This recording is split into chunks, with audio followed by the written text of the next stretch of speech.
எல்லோருக்கும் என்னுடைய அன்பான வணக்கங்கள்.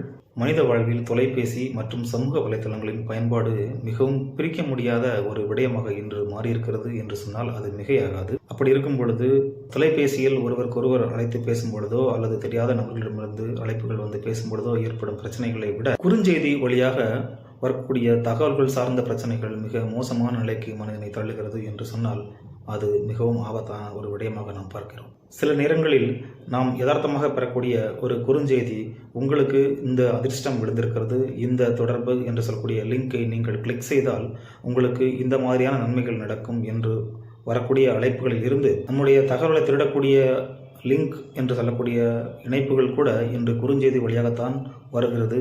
அதன் மூலம் ஏகப்பட்ட தகவல்களும் பணம் சார்ந்த மோசடிகளும் நடக்கிறது என்று சொன்னாலும் இன்று மிகையாகாது. ஒருவர் தொலைபேசியின் வாயிலாக உரையாடும் போது பிரச்சனை ஏற்பட்டுள்ளது. அதை நாம் ஒருவருக்கொருவர் தொலைபேசியின் வாயிலாக அழைத்து பேசும் பொழுது மிக எளிதாக நம்முடைய எண்ணங்கள் பரிமாறப்பட்டு அந்த பிரச்சனை சுமூகமாக தீர்க்கப்படும். அதே வேளையில் குறுஞ்செய்தி வழியாக வரக்கூடிய சண்டைகளாக இருந்தாலும் சரி, தீர்வை நோக்கிய பயணமாக இருந்தாலும் சரி, அது தீர்வை நோக்கி நம்மை அழைத்து செல்வதை விட பிரச்சனையை தான் பல மடங்கு பெரிதாக்கும் என்று ஆராய்ச்சிகளும் நமக்கு தகவல்களை தருகின்றன. ஏனெனில் குறுஞ்செய்தியில் வரக்கூடிய அந்த தகவல்களுக்கு உயிரோட்டம் இருக்கும். அதுவே ஒருவருக்கொருவர் தொலைபேசியில் அழைத்து பேசும் பொழுது நாம் பரிமாறக்கூடிய எண்ணங்களுக்கு உயிரோட்டம் இருக்கும், நம்முடைய அன்புகளை பரிமாற முடியும். ஆனால் குறுஞ்செய்தியில் ஒன்று நினைத்து ஒரு விடயத்தை பகிர்ந்திருப்போம் அல்லது சொல்லியிருப்போம்.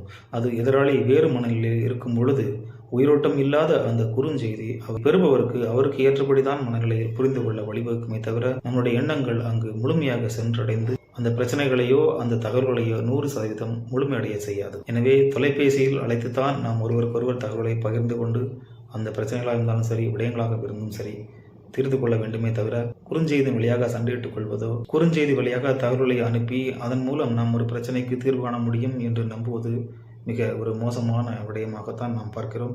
எனவே ஒரு பிரச்சனை ஏற்பட்டுள்ள பொழுது ஒருவருக்கொருவர் பேசி அந்த பிரச்சனையை தீர்த்து கொள்ள வேண்டும். குறுஞ்செய்தியின் வழியாக பிரச்சனைகளை தீர்வு காண முயல வேண்டாம். உலகளவில் குறுஞ்செய்தியின் வழியாக அனுப்பப்படும் பிரச்சனைகள் அது தீர்வு நோக்கி பயணிக்காமல் மடங்கு பிரச்சனை பெரிதாக்கி மேலும் அந்த பிரச்சனையை பூதாகரமாகத்தான் ஆக்குகிறது என்று ஆராய்ச்சிகளும் தகவல்களும் நமக்கு விடயங்களை தருகின்றன. எனவே அனைவரும் கவனமாக இருங்கள். தொலைபேசி அழைப்பாக இருந்தாலும் சரி, குறுஞ்செய்தி தகவலாக இருந்தாலும் சரி, மிக கவனமாக கையாண்டு வாழ்க்கையில் நீங்கள் வெற்றி பெற வேண்டும். நன்றி.